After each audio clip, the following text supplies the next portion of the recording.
Noong panahong iyon, sinabi ni Jesus sa kanyang mga alagad, "Maging mahabagin kayo gaya ng inyong ama. Huwag kayong humatol at hindi kayo hahatulan ng Diyos. Huwag kayong magparusa at hindi kayo parurusahan ng Diyos. Magpatawad kayo sa inyong kapwa at patatawarin kayo ng Diyos.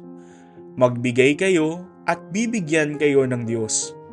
Hustong takal, siksik, liglig at umaapaw pa ang ibibigay sa inyo, sapagkat ang takalang ginagamit ninyo sa iba ay siya ring gagamitin ng Diyos sa inyo."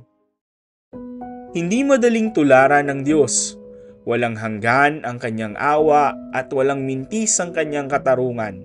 Samantalang maiksi ang ating pasensya at hindi maaasahan ang ating katwiran.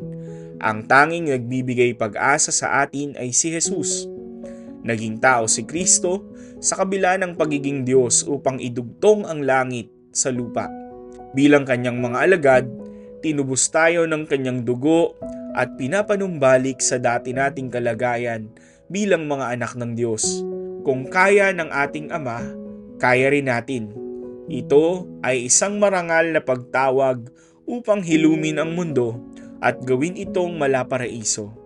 Hindi ba paraisong maituturing kung tayo ay nag-uunawaan at nagmamahalan?